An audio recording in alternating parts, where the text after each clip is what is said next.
Hola a todos, tengan todos unas buenas tardes y buenas noches para algunos. Quisiera aclararles antes de iniciar de que por lo menos aquí en El Salvador está como lloviendo y aquí las tormentas son un poquito fuertes. Así que por si escuchan algún tipo de ruido o interferencia, pues ya saben por qué es. Antes de iniciar la clase, quisiera más que todo aclararles algunas inquietudes, ¿verdad? Para poder ver las clases en vivo y revisar también el material, ven que ingresa a la página de ebg.es, ¿verdad? Education Business Group, y darle clic en el área de alumnos. Ahí ustedes registrarán con el correo, ¿verdad? O el usuario y la contraseña que ustedes se inscribieron para el curso, ese mismo utilizan para poder ver las clases en vivo. Y también he estado recibiendo bastantes mensajes acerca del uso, ¿verdad?, de la plataforma educativa. Cualquier inquietud que tengan pueden escribirle un mensaje a académico@ebg.es, ¿verdad? Ellos le responderán cualquier inquietud acerca de el manejo de la plataforma educativa.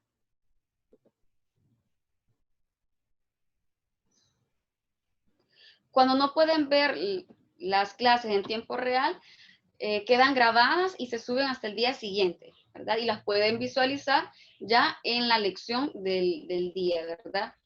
Si en dado caso no pudieron ver la clase del día de ayer, ustedes pueden ingresar ahora a la lección número 2, ¿verdad? Que fue la clase de ayer del duelo, y ya aparecerá el link para que puedan ver la clase que quedó grabada, ¿verdad? Así que eso. Antes de iniciar la clase de este día, también quiero dar un pequeño repaso de lo que se vio el día de ayer, que era acerca del duelo. Nos centramos más que todo en el duelo normal, en donde se definía el duelo como una reacción de tristeza normal ante la pérdida, ¿verdad? Ante el dolor y la pérdida. Y algunos autores planteaban de que las personas tenían que haber superado el duelo en meses, ¿verdad? Como 6 meses o un año aproximadamente. Pero les recalcaba que eso dependerá mucho de las particularidades de las personas, ¿verdad? Es muy importante aclarar eso. También hablábamos el día de ayer acerca de las fases del duelo, siempre centrándonos en el duelo normal.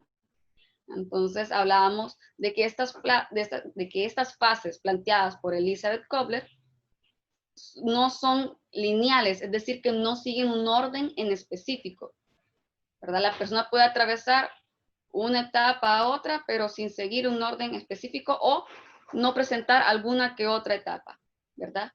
Las etapas que hablábamos era acerca de la negación, que era ese cuestionamiento de la realidad, la ira, la etapa de la ira, que era más que todo la expresión, de buscar cómo expresar esos sentimientos de desconsuelo, de remordimiento, ¿verdad? De dolor, de resentimiento, buscando culpar a otra persona. Por eso se expresaba de esa forma esos sentimientos de ira, ¿verdad? Se buscaba algún culpable. También está la tercera fase, que era la negociación, que era más que todo esa creación de escenarios alternos que utilizaba nuestra mente, en donde se salvaba el ser querido. La cuarta fase era la depresión, que yo les recalcaba, que no tenía que verse tanto en el plano de trastorno como tal, ¿verdad? De un cuadro clínico, sino que esta fase se caracterizaba por la tristeza como una respuesta normal ante la pérdida. Y la quinta fase era la aceptación, en el cual ya la persona aceptaba la realidad de la pérdida y continuaba su vida. Así también hablábamos de cómo sabíamos nosotros de que alguien había superado el duelo. Pues ustedes mismos también me iban respondiendo, y era de que la persona podía recordar a su ser querido sin tener mucho dolor, ¿verdad? Sin que éste le paralizara a continuar su vida. También mencionábamos acerca de las reacciones de aniversario, que estas eran más que todo aquellas fechas significativas por el vínculo que se estableció con ese ser querido, ¿verdad? Y que no tenían que verse como algo como un retroceso del proceso del duelo, sino que era normal, ¿verdad? Que las personas cuando se acercara a cierta fecha se sintieran tristes. Y planteábamos como ciertos aspectos, ¿verdad? Que se podía tomar en cuenta para que la persona doliente no sintiera tan fuerte el impacto de estas reacciones de aniversario. No sé si alguien quedó con alguna duda acerca del tema de ayer.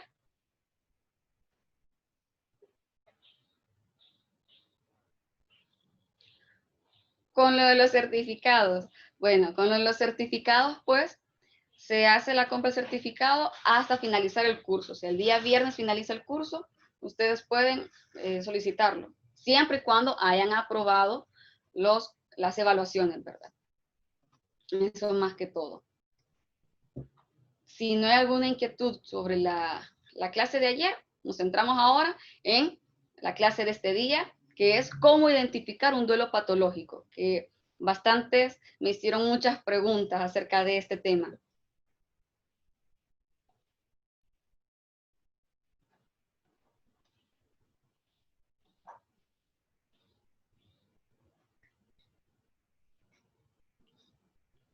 Con las evaluaciones, aclarar este aspecto, las evaluaciones las puedes encontrar en la lección, ¿verdad?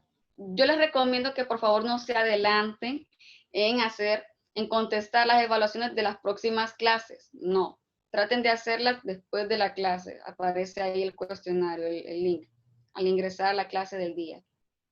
Así que, bueno, entonces comenzamos, ¿verdad? ¿Cómo identificar un duelo patológico?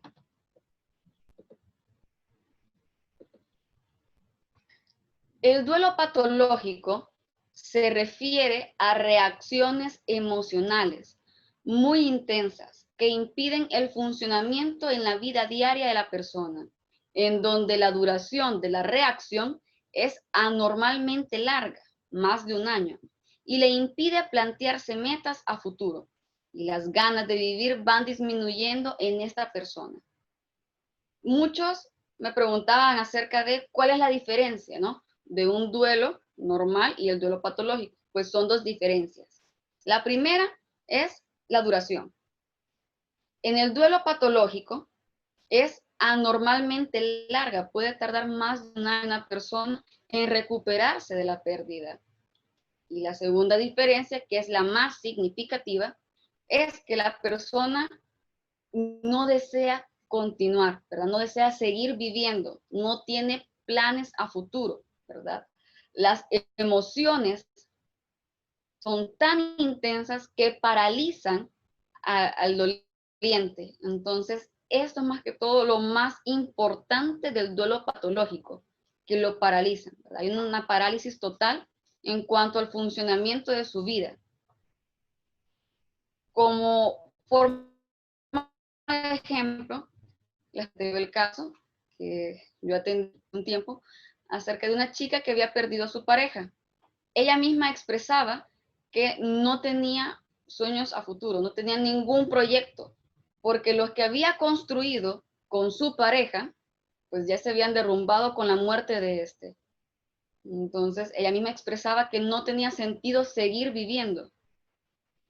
Aquí se manifiesta lo que expresamos, que no tienen, estas personas se les bloquea, por decirlo así, las ganas de seguir viviendo. Hay bastante desmotivación y también se paraliza sus proyectos a futuro. Además que también esta consultante, su presencia, ¿verdad?, era totalmente descuidada, ¿verdad? Ya no se cuidaba en absoluto su apariencia física, presentaba mucho cansancio, fatiga emocional debido a la intensidad de las emociones.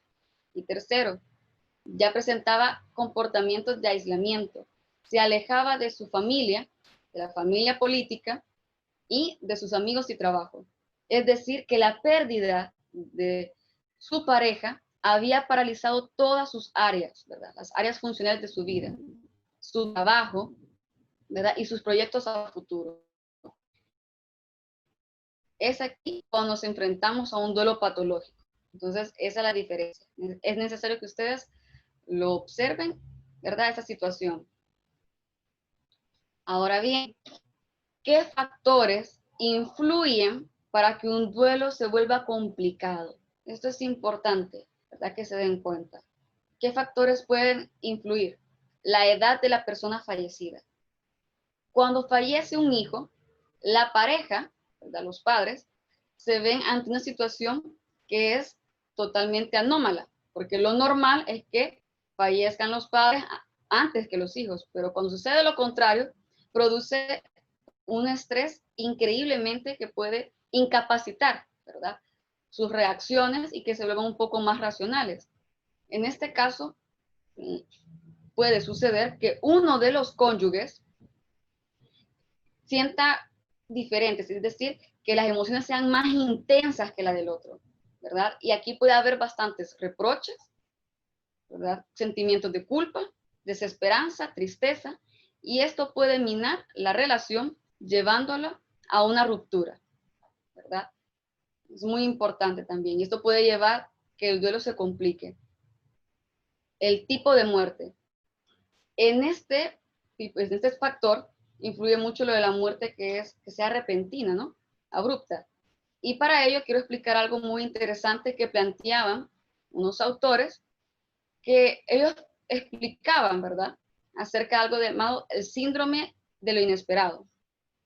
Parker y Weiss fueron los autores que investigaron esta situación que empezaron a notar que era un poco común en los duelos patológicos. Y es que el síndrome de lo inesperado viene siendo más que todo como un factor, ¿verdad? Clave en este tipo de muertes repentinas o abruptas. Pero antes de aclarar esto, es importante que sepamos diferenciar qué es un síndrome y qué es una enfermedad, porque en algunas ocasiones solemos confundirlas y creemos que es lo mismo, y no es así. El síndrome es un conjunto de síntomas que inciden en una persona, pero que son cambiantes, que son cambiantes, ¿verdad? En la persona. Pueden cambiar en el tiempo. Y no solo sucede en el duelo, también puede pasar en diferentes situaciones de la vida.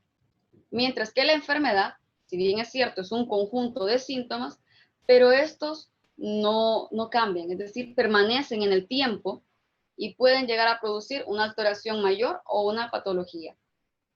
Ya bien aclarado este término, el síndrome de lo inesperado juega con dos términos. Lo inesperado, que es algo imprevisto, algo que no se espera, y lo repentino, ¿verdad? Que sucede de repente. Para explicarles esto del síndrome de lo inesperado, utilizaré tres ejemplos. El primero, una muerte puede ser inesperada, pero no repentina. ¿En qué sentido? Un niño que tiene cáncer, ¿no? Es inesperado. ¿Por qué? Por el factor de la edad. Es un niño. Nosotros creemos que los niños pueden manejar mejor cierto tipo de enfermedades porque están jóvenes, llenos de energía, ¿verdad? Entonces, lo inesperado es que el niño muera, pero no es tan repentino, o sea, no es repentino. ¿Por qué? Por el aspecto de que tenía cáncer. Entonces, había una probabilidad de que el niño perdiera la vida, ¿verdad? Entonces, eso es una muerte inesperada, pero no repentina. También tenemos el otro escenario, una muerte repentina, pero no inesperada. Y aquí utilizamos el ejemplo de un anciano que fallece de un ataque cardíaco. ¿Por qué no es inesperado? Porque nosotros solemos, ¿verdad? Decir que, bueno, ya a cierta edad, ¿no? Ya adulto mayor, es normal que mueran, ¿verdad? O sea, es algo que uno ya lo espera. Pero en este caso fue repentino. ¿Por qué? Porque él murió de un ataque cardíaco. No fue por una enfermedad crónica o terminal que él presentara, sino que fue algo de repente. Entonces eso es también un ejemplo de una muerte repentina, pero no inesperada. Pero también está el otro caso, que es una muerte repentina e inesperada. Como a forma de ejemplo es que yo ahorita estoy dando la clase, ¿verdad? Como lo estoy haciendo en estos momentos, y me dio un infarto y muera. Es algo totalmente inesperado y que pasó de repente, ¿no? Entonces, Eso es lo que planteaba estos autores acerca de este síndrome de lo inesperado. Entra en esto del tipo de muerte. También en el tipo de muerte entra muerte por enfermedades repentinas. En este caso, la pandemia de COVID-19 viene siendo una enfermedad repentina. ¿Por qué? Porque esta enfermedad juega mucho con las probabilidades. ¿En qué sentido? Que a una persona puede que le dé la enfermedad, pero sea asintomática. A otra persona puede que le dé, pero presente síntomas de leves a moderados. Y a otra le puede provocar la muerte. Entonces, el COVID-19 entra en este tipo de muertes, en duelos patológicos. También, como un tipo de muerte, también entra las muertes por desastres naturales. También las muertes violentas, como lo son los asesinatos y el suicidio. ¿Por qué? Porque el tipo de muerte influye mucho en la conmoción que puede generar en la persona, genera reacciones intensas, ¿verdad? Creando mucha conmoción y shock. También tenemos este factor muy interesante que es la muerte precedida de una enfermedad terminal y dolorosa, en donde el paciente no asumía a su totalidad la enfermedad, generando en el cuidador sentimientos de culpa. Un ejemplo de esto es cuando la persona, digamos, tiene una enfermedad terminal, un cáncer, y no acepta que se va a morir y comienza a hacer bastantes reproches. ¿Por qué yo? ¿Por qué no se mueren esos ancianos que están ahí? Ellos ya vivieron, yo necesito seguir viviendo. Entonces, el cuidador que está escuchando constantemente esos reproches, ¿verdad? Como que los comienza a agarrar como suyos, ¿verdad? Y cuando fallece el paciente de cáncer, el cuidador, ahora doliente, siente ahora la frustración, ¿verdad?, que tenía el paciente y comienza a culparse de por qué yo sigo con vida, ¿verdad? Creo que él merecía vivir, yo creo que ya cumplí todo. Entonces, esto puede provocar que la persona presente un duelo patológico. Las variables psicosociales es otro factor que influye mucho en el que un duelo se transforme o se torne un poco complicado en ese sentido. ¿Por qué? Las variables psicosociales son que la persona, el sobreviviente, esté en una situación económica precaria, ¿verdad? Que se quede solo al cuidado de niños pequeños o de adolescentes, o que no tenga trabajo, o también que no cuente con las redes de apoyo suficientes o estables, como es una familia, amigos, ¿verdad? O un grupo de la iglesia. ¿Por qué? Porque esto genera en las personas sentimientos y emociones muy intensas, como es esa incompetencia, ¿verdad? Que no se siente capaz de poder sobrellevar la situación, se siente solo, ¿verdad? Y puede provocar que estos sentimientos de incompetencia se vayan agravando, creando ya un cuadro de depresivo propiamente, y puede generar esto sí es muy delicado. Desde estas pruebas psicosociales son muy delicadas y sí pueden agravar muchísimo un duelo. La inestabilidad emocional se refiere más que todo a que si el sobreviviente presenta antecedentes donde manifieste trastornos de ansiedad, trastornos depresivos, trastornos de personalidad dependiente, ¿verdad? O incluso si tiene dificultad a la hora de identificar y expresar las emociones. La probabilidad de que desarrolle un duelo complicado es muy alta. Y las experiencias negativas de pérdidas anteriores. ¿A qué me refiero con esto? De que cuando una persona sufre pérdidas constantes en un corto tiempo, puede generar que ésta se sienta atrapada, ¿verdad?, en un duelo y las emociones sean tan intensas que no pueda avanzar. Si lo llevamos a este contexto de la pandemia, ponga una persona que conozca de que ha perdido un amigo, ¿verdad? O si conoce que el amigo ha perdido un ser querido, ¿no? Las pérdidas en el trabajo, algún compañero que fallezca por esta enfermedad, los vecinos, ¿verdad? Si algún vecino ha fallecido por COVID y pierde a un ser querido, esta persona comienza a sentir el peso de los muertos que ha conocido, ¿verdad? Y ni siquiera tuvo oportunidad de asimilar una pérdida, ya son varias. Entonces la persona se queda atrapada en esos sentimientos intensos y abrumadores que es el duelo.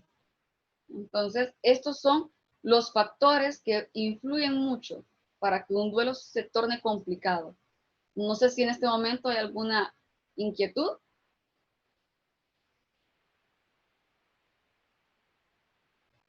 Okay.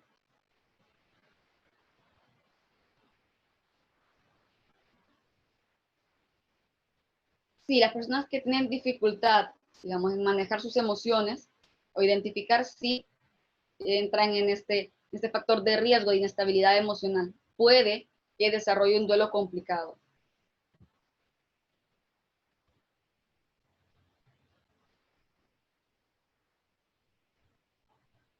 Ok. Sobre el síndrome de lo inesperado, explicaba, ¿verdad? Que inesperado es que uno no lo prevé, ¿verdad? Uno no lo espera, como dice la palabra. Y repentino, porque aparece de repente. Entonces, en lo inesperado explicaba que puede haber una muerte inesperada, pero no repentina. Inesperada, y colocaba el caso del niño, porque uno no se espera que un niño muera, porque considera que el niño está lleno de vitalidad, de energía, y tiene toda una vida por delante. Entonces, es inesperado que un niño muera. Siempre se escucha la frase de, pues estaba tan lleno de vida. No, si era un niño, tenía una vida por delante. ¿Ves? Entonces, es inesperado. Pero no es repentino, porque si este niño padecía de alguna enfermedad crónica o terminal, pues había la probabilidad de que este niño falleciera, tal vez no tan temprano, pero en algún momento lo iba a hacer. Cuando la muerte es repentina, pero no inesperada, se refiere a una persona, digamos, que tenga antecedentes, por ejemplo, de una enfermedad terminal, ¿no? Y muere de un infarto. Sabíamos que se iba a morir, ¿verdad? Por eso no era tan esperado, no era tan inesperado. Pero, pero no nos imaginamos que iba a morir de un infarto. Por eso es algo repentino, ¿no? Repentino, pero no inesperado. Y las muertes repentinas e inesperadas es que suceden abruptamente y sin presentar ningún aviso y ninguna patología. Por eso sí el ejemplo de que si a mí en estos momentos me dieron un infarto, yo no presento ningún problema crónico de cardiopatías, ¿verdad? Y estoy llena de salud, estoy joven. Entonces, una muerte de ese tipo genera un fuerte shock en la persona. Por eso suele ser un poco difícil de digerir y puede ser un componente, un factor importante para que un duelo se torne complicado.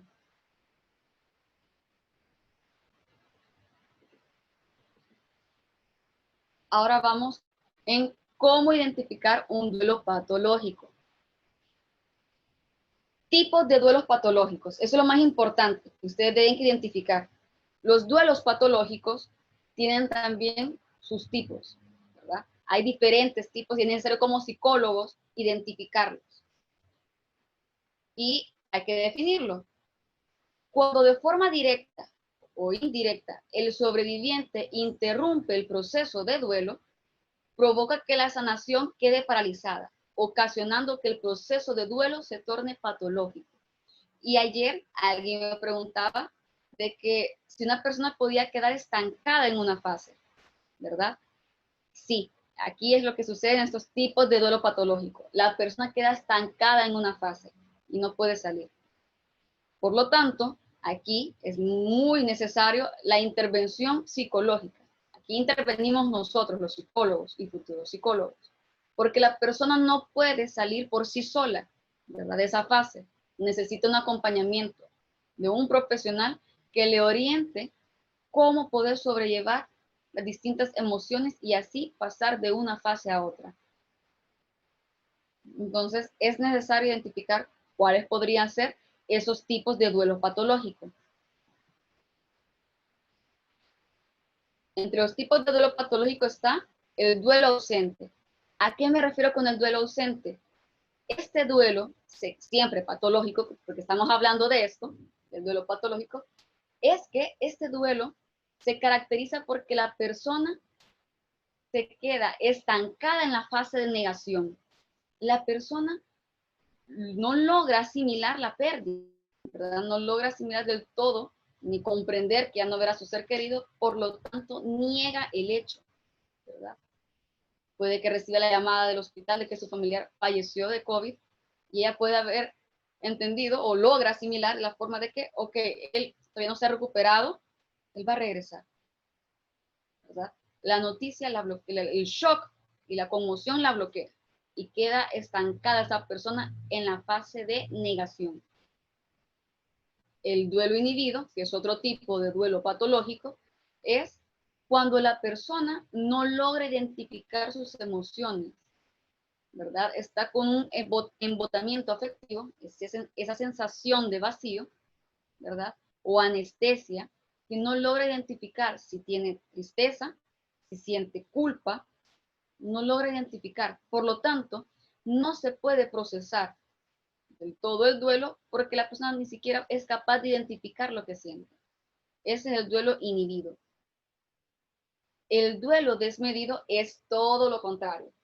Aquí la persona, el doliente, tiene una intensidad increíble de las emociones, siente con mucha intensidad, son tan desbordantes esas emociones que paraliza, ¿verdad? Todas sus funciones. ¿En qué sentido? La persona todo le puede recordar a su ser querido y llora inmediatamente o se culpa o se enoja tanto que no puede continuar ya con sus trabajos, con sus relaciones afectivas, ¿verdad? Con sus proyectos. Ese es el duelo desmedido. No sé si por el momento ahorita hay una duda, alguna inquietud.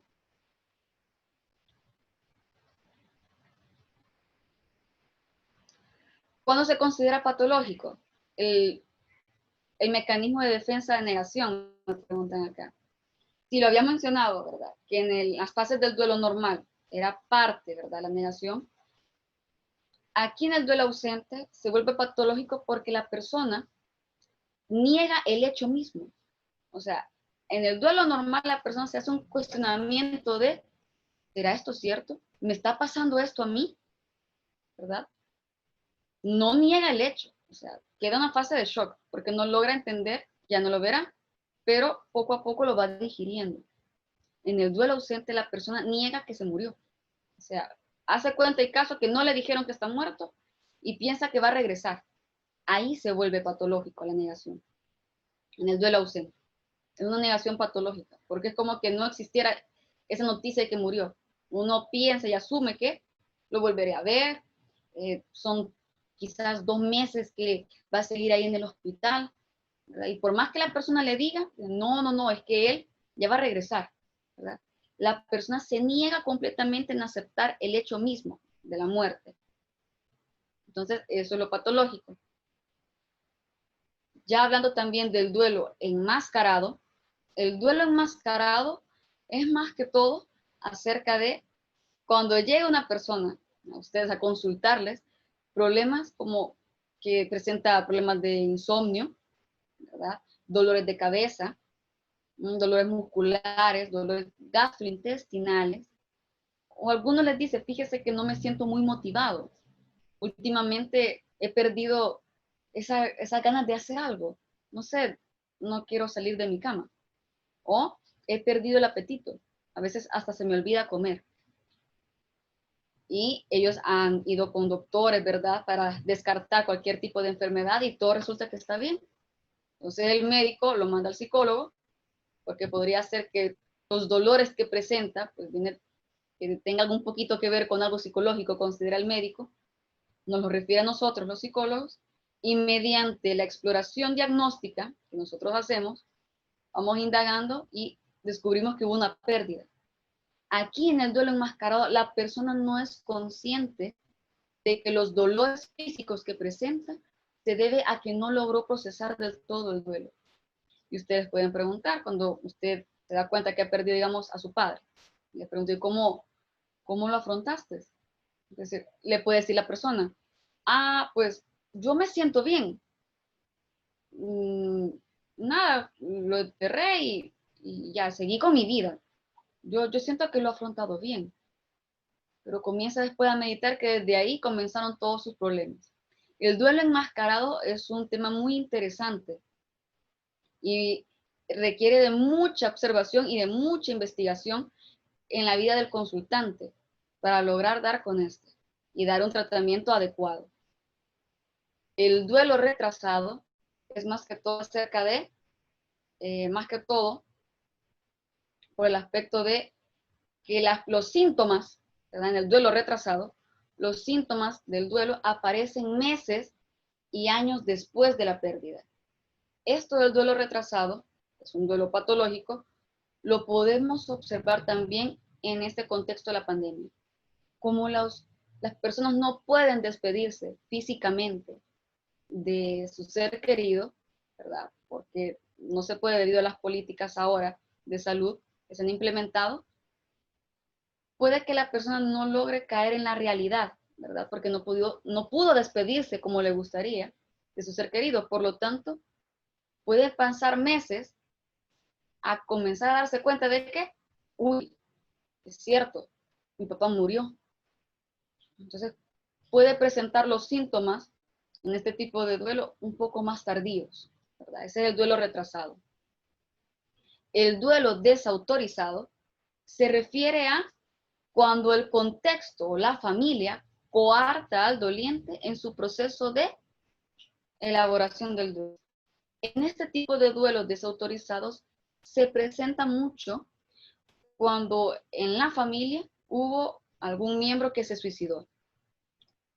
Pasa de que algún miembro de la familia comienza a decirle al hermano, por decir algo, vaya, de Jorge no se vuelve a hablar, ¿verdad? Jorge no existió, hagamos en cuenta y caso que él no existió. Algunos hasta quitan las fotografías o recortan, ¿verdad? A esa persona que estaba.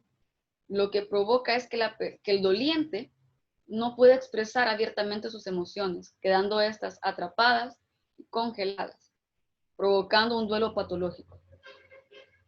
Y el duelo crónico. El duelo crónico se refiere más que todo acerca de ese duelo que parece que no tiene fin, ¿verdad? Y la persona presenta creencias rígidas en su forma de pensar. ¿En qué sentido? En que considera que es una traición el seguir adelante, ¿verdad? Una traición para su ser querido que falleció, ¿verdad? Aquí se pueden dar algunos casos, no sé cómo serán en sus países. Aquí en El Salvador, en ciertos lugares, ¿verdad? En ciertos pueblos, pasa de que cuando una mujer enviuda, debe que vestir de negro todo el año, todo el año. Y no se puede volver a casar. Debe que serle fiel a su pareja, aunque ya murió, pero debe que serle fiel en vida. Entonces, no sé si en sus países, en otros países de Latinoamérica, pasa este mismo fenómeno, ¿verdad? Pero quisiera saber, ¿hay alguna otra inquietud en estos tipos de duelos patológicos? ¿O ha quedado todo claro acá?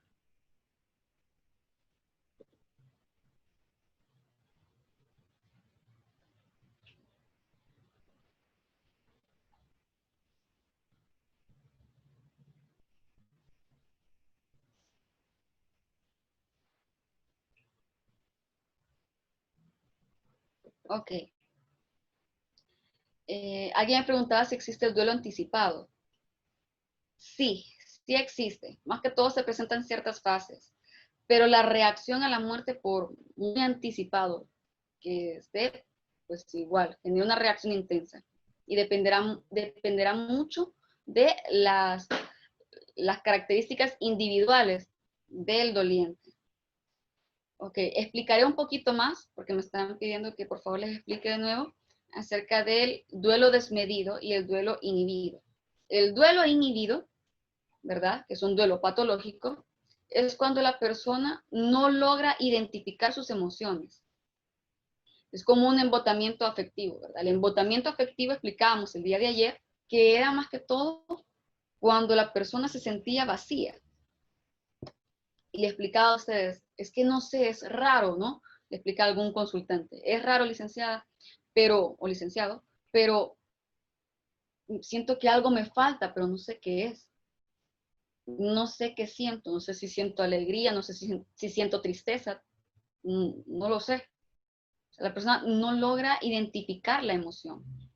Entonces, ese es el duelo inhibido, que la persona no logra identificarlas, ¿verdad? Parece como que tuviera un tipo de anestesia, ¿verdad? Emocional, que no logra identificar a ciencia cierta qué es lo que siente. Mientras que el duelo desmedido es todo lo contrario. En el duelo desmedido, la intensidad de las emociones son desbordadas, ¿verdad? Son tan fuertes que paraliza a la persona, ¿verdad?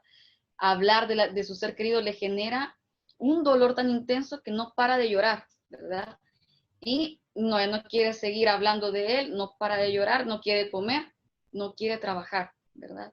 O si tiene que visitar, digamos, a algún ser querido, digamos, a los padres, digamos, de su pareja, al verlos, le generan los recuerdos, ¿verdad? Los recuerdos del amor de su vida, por decirlo de esta forma, y comienza a llorar y no puede sentirse bien, se siente un poco ansioso, siente que le falta el aire y dice, no puedo, y se va. Ese es el duelo desmedido, que las emociones son tan intensas. En algunos casos se presenta que la persona al ver un objeto de su ser querido, la emoción es tan fuerte que genera un desmayo. Ese es el duelo desmedido, donde las emociones son muy intensas que paralizan a la persona. En el duelo retrasado yo les explicaba que era acerca de que los síntomas del duelo, es decir, la tristeza, la ira que podría estar implícita, ¿verdad? Todas estas sintomatologías del duelo se presenta meses después de la pérdida o años después, ¿verdad? A veces sucede que este duelo retrasado también se puede dar cuando, y lo explicaba también en este contexto de la pandemia, que no se puede despedir del ser querido, porque es necesario poder ver cuando entierran a nuestro familiar, porque da como la pauta el proceso del duelo. Pero cuando no se puede, pues es mucho más difícil, ¿verdad? Procesarlo. E incluso también se puede dar cuando, digamos, falleció el padre de familia, ¿verdad? Y tiene hijos pequeños, la doliente. Entonces ella expresa, no, bueno, no tengo tiempo para llorar, tengo que seguir adelante por mis hijos. No tengo tiempo para esto. O buscan distraerse, ¿no? Con el trabajo. Tratan de distraerse, entre comillas, para evitar sentir estas emociones. Entonces, esto puede provocar un duelo retrasado, que entra en los duelos patológicos. El duelo desautorizado, explicaba yo, que era cuando la familia coarta, es decir, le dice a su ser querido, cuando hay un miembro que se ha suicidado, de Jorge no se habla, no quiero que llores por alguien que no existió. O también se dan casos de que la familia misma le dice al doliente, no, ya no llores, ya estuvo, vamos. Sergio no te quisiera ver así, ¿verdad? Así que vamos ya pasó, ya murió, ya lo enterramos, a seguir adelante, hijita, a seguir adelante, hijo. Eso hace que la persona, el doliente, sus emociones queden como reprimidas, ¿verdad? Entonces no logra procesar del todo el duelo. Y eso genera un duelo desautorizado. Así que es necesario que ustedes identifiquen estos tipos de duelo, porque no todos los duelos patológicos son iguales. En algunos casos sí se puede presentar dos tipos de duelo, ¿verdad? Patológicos. Puede haber un duelo desautorizado, por lo tanto, que se reprimen las emociones y puede desencadenar también que se fusione un duelo retrasado o un duelo enmascarado, ¿verdad? también se puede presentar. El duelo crónico es que las etapas, ¿verdad? Pareciera como que el duelo no tiene un fin. O sea, la persona vive eternamente, por decirlo de esta forma, con dolor, ¿verdad? De que no es que si trato de cambiar, ¿verdad? Si sigo adelante es como que lo olvidara y sería como una traición, no sería justo. Entonces, a eso me refiero con este tipo de duelo crónico. Ahora vamos con las características de un duelo patológico.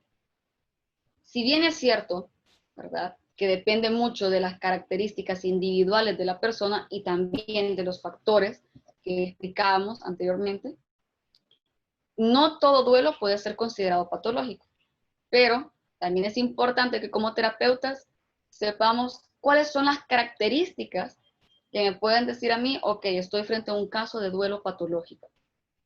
Primero, el periodo de latencia. ¿A qué me refiero con periodo de latencia? A que si presenta los síntomas del duelo meses o años después. La afectación, la segunda característica. La afectación se refiere más que todo a la intensidad de las emociones que paraliza a la persona, al doliente. Tercero, la negación, ¿verdad? Esta negación patológica de que el hecho no ocurrió, ¿verdad? No se murió. Si hubo entierro, pues no lo enterré, ¿no? Se bloquea totalmente en la mente de la persona y hace de cuenta y caso que su ser querido está de viaje, ¿verdad? Y que en algún momento va a regresar.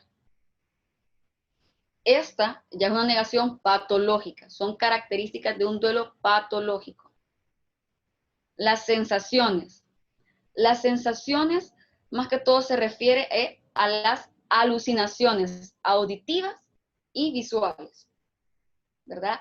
Cuando la persona dice que vio a su ser querido que se despidió de ella o de él, o que escuchó la voz de él, ¿verdad? Algunos dicen, es que lo vi, creo que me quiere llevar a mí también. La persona no es consciente en este tipo de características de las sensaciones, que son las alucinaciones visuales y auditivas, la persona no es consciente que las tiene. Para ellos es algo muy real. La identificación. Esta característica es muy compleja y no es muy común. O sea, esto sí es una característica no muy común que puede que algunos de ustedes se encuentren más adelante o se han encontrado en algunos casos, en donde el doliente se desconecta de la realidad y llega al punto de que ya no se identifica como él, sino que se identifica con la persona fallecida, ¿verdad? O sea, él siente o ella siente que es la persona que murió.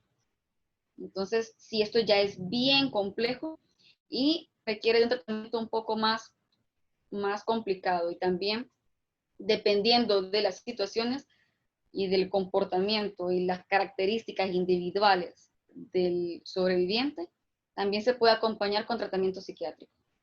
Esto dependerá mucho del caso. Y las reacciones conductuales. ¿A qué me refiero con esto? Siempre hablando del duelo patológico, ¿verdad? Las reacciones conductuales vienen siendo más que todo aquellos comportamientos anormales. ¿En qué sentido? En que el doliente crea como un altar para él, en que si hubo cremación, ¿verdad?, del cuerpo, pues se come, hace ingesta de las cenizas, o algo que también en psicología se conoce como la momificación. ¿A qué se refiere eso? Cuando el doliente comienza a guardarle, digamos, su espacio de la casa, es decir, ese sillón no te sentes porque ahí se sienta tu papá, pero el padre ha muerto. O en el lugar del comedor se le pone su plato servido con la comida que a él tanto le gustaba, pero él ha muerto. Entonces, eso es acciones que momifican a la persona fallecida, ¿verdad? No sé ahorita qué tal, como si hay alguna inquietud sobre estos o si han conocido ¿O han llevado algún caso que presente este tipo de características? Me gustaría escucharles.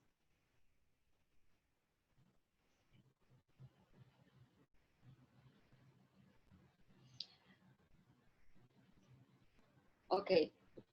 Las dos últimas características se podrían identificar con trastornos mentales. Sí, aquí ya tiene mucho que ver si hay antecedentes, ¿verdad? Previos, ¿verdad? De inestabilidad emocional. Por eso yo les explicaba que la identificación, esta característica de identificación, sí es muy rara que se presente. En algunos casos sí, ¿verdad? Se presenta cuando hay una inestabilidad emocional previa en el doliente. Y las reacciones conductuales también. O sea, estas dos sí pueden ir ligadas mucho con el factor de inestabilidad emocional. La afectación, alguno me preguntaba sobre la afectación, que abonar un poquito más. La afectación es más que todo si es demasiado intensa las emociones que abruman tanto a la persona que la paralizan. Es decir, que la persona ya no puede hacer sus cosas cotidianas, ¿no? Ya no desea comer, ya no desea ir a trabajar, porque considera que no puede hacerlo, se aísla de todas las personas, ¿verdad? Ya no se baña, etcétera. Esa es la afectación, ¿verdad? Que ya limita a la persona. Son emociones demasiado intensas que paralizan al doliente. No sé si hay otra inquietud.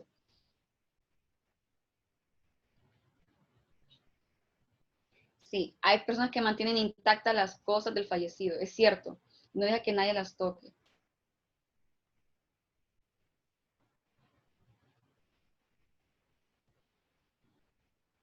El periodo de latencia. Explicaba que el periodo de latencia es cuando los síntomas del duelo, ¿verdad? La tristeza, que acepte la pérdida, todos esos factores del duelo aparecen meses o años después. Puede aparecer incluso 3 años después de que ha muerto la persona, va a sentir el duelo, 3 años después. Aquí nos enfrentamos siempre a un duelo patológico. Es importante recalcar eso. Todo lo que estamos hablando ahorita es sobre duelos patológicos. En cuanto a la depresión, explicaba uno cuándo se podría considerar patológica, cuando la persona ya no desea vivir, no tiene metas a futuro. O sea, su proyección de vida no hay. La persona misma lo expresa que ya no desea seguir viviendo. Algunas personas pueden presentar ya ideación suicida, ¿verdad? Ya contemplan cómo quitarse la vida. Entonces, de tener mucho cuidado también con ese aspecto. No, no todos se tienen que dar, ¿verdad? No todas estas características se tienen que dar. Pueden darse 3, pueden darse las 5, pueden darse 2, porque también influyen los otros aspectos que mencionaba, los factores, ¿verdad? Y los tipos de duelo. Y algunas características que también se pueden presentar. Recuerden bien esto, que no todos los duelos pueden ser patológicos, sino que dependerá mucho de las características individuales del doliente, ¿verdad? Su historia de vida y el lazo que le unía con el fallecido. Alguien me pregunta sobre la negación y la identificación, ¿verdad? En estas características del duelo. La negación es que se niega el hecho de que ha muerto. Esa es la negación, que se niega el hecho de que ha muerto la persona, que va a regresar, que está de viaje. Y la identificación es que la persona está fuera de la realidad y ya no se identifica como él o ella, se identifica con el fallecido. Es decir, eh, que la persona dice, digamos, Miguel es el fallecido, ¿no? No es que yo, como Miguel, yo Miguel hago esto y esto y esto. Pero después dice, no, pero tú eres Rosa. No, soy Miguel. Otros pueden decir, no, es que yo morí. Sí, yo ya me morí y estoy aquí como fantasma. Por eso le explicaba que la identificación sí es muy compleja y sí, en algunas ocasiones sí requiere también de acompañamiento psiquiátrico. Es muy rara que se presente esta característica, pero se puede dar. Entonces, antes de continuar, por lo menos de finalizar, hacer el cierre, quisiera dar un aviso importante. Y es recordándoles que todo aquel que esté interesado en obtener el certificado del curso, que cuesta $10, y lo deben que solicitar cuando finalicen, ¿verdad? El curso y hayan aprobado los cuestionarios, ¿verdad? Les informo que se les incluirá una guía de aplicación terapéutica para el tratamiento de pacientes o consultantes que atraviesan el duelo. En esta guía irán incluidas las temáticas de una explicación detallada sobre el duelo normal y patológico, aspectos importantes que tienen que considerar en la intervención, técnicas para el tratamiento del duelo normal, técnicas para el tratamiento del duelo patológico y test psicológicos para la aplicación a pacientes o consultantes. Así que les doy este aviso, que sé que algunos, bueno, creo que la mayoría estarán muy contentos con esto.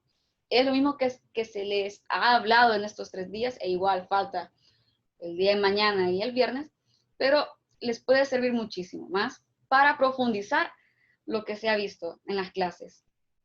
Así que les hago este pequeño aviso.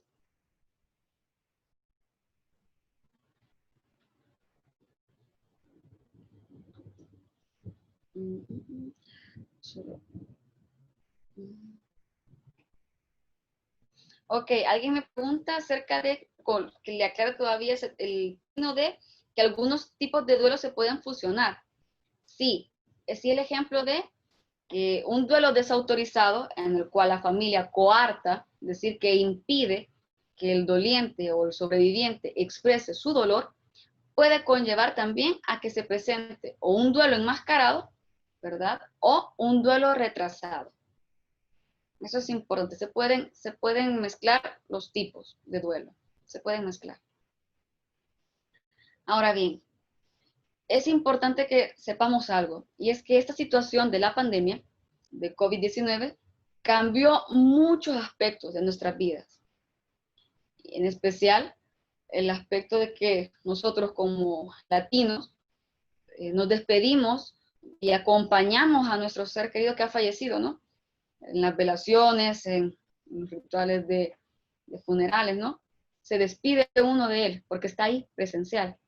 Pero ahora con esto de la pandemia, que el vector de contagio es el hombre, el humano, y que por lo tanto hay que tener un distanciamiento físico, impide que podamos despedirnos de nuestro ser querido como tradicionalmente lo hacíamos.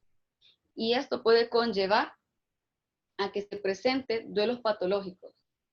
Tan solo el 18 de julio, América Latina registraba ya 2 millones de casos confirmados de COVID, ¿verdad?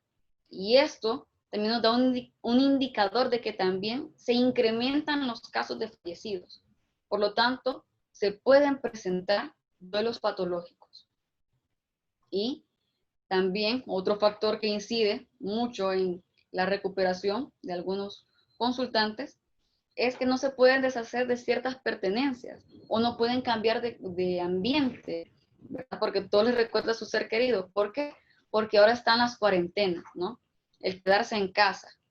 Eso impide un poco el desplazamiento del doliente para que cambie de ambientes, ¿no? O por lo menos que logre poco a poco procesar la pérdida. Entonces, es algo que también he de tener muy en cuenta como psicólogos. Y les quiero finalizar la clase con esta frase que es muy bonita, que explica perfectamente un duelo patológico. Lo explicaba Jorge Bucay y lo explica de esta forma. Algo que no se dijo es que en este momento la herida pica. Ha dejado de doler, pero cuando el coágulo se empieza a retraer, la herida pica. Pero cuidado, porque si uno se arranca la cascarita, la herida vuelve a sangrar y estamos de vuelta otra vez atrás. Esto es el duelo patológico, el duelo de las heridas que nunca cicatrizan. Él lo expresa muy, muy bonito con esa metáfora, ¿no? de términos médicos, ¿verdad? Todos alguna vez nos hemos lastimado y hemos tenido raspones, ¿verdad? O algunas heridas que generan siempre como un cascarón, ¿no? ¿Y qué sucede cuando nosotros nos lo arrancamos? Cuando nos lo arrancamos, nos duele, ¿verdad? Y comienza a sangrar. Así es el duelo patológico.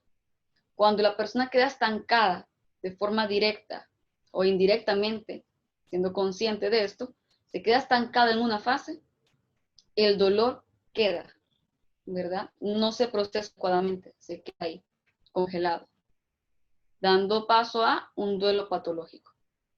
Entonces quisiera saber qué tal les pareció la clase de este día, si lograron aclarar algunas de sus dudas, algunas de sus inquietudes. Quisiera saber un poquito de eso. ¿Qué piensan ustedes? ¿Qué les pareció?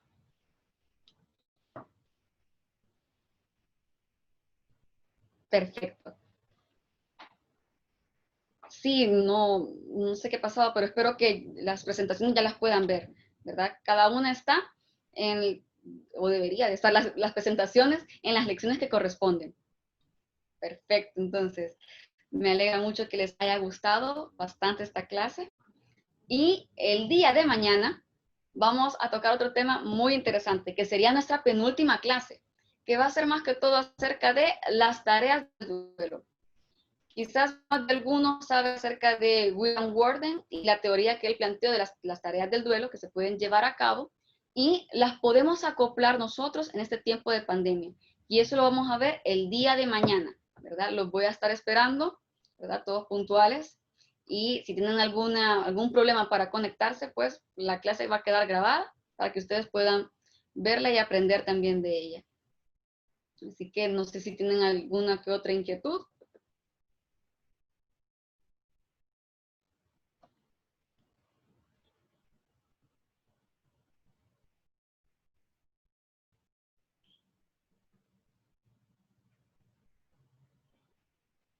La grabación de ahora la pueden encontrar, lo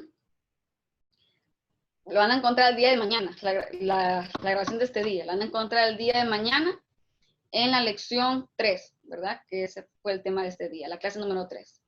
Entonces, eso sería todo. Cualquier inquietud que tengan ustedes, recuerden, me pueden escribir, ¿verdad? Con respecto al tema académico de la clase de este día. O si tienen alguna inquietud ya de la plataforma, recuerden escribirle a académico, permítanme, voy a leer bien porque no recuerdo muy bien esto. Sería académico@ebg.es. Ahí deben que escribir ustedes sus inquietudes acerca del manejo de la plataforma educativa, ¿verdad? Ellos se van a contactar con ustedes de la forma más inmediata posible. Así que eso sería todo. Nos vemos el día de mañana. Adiós.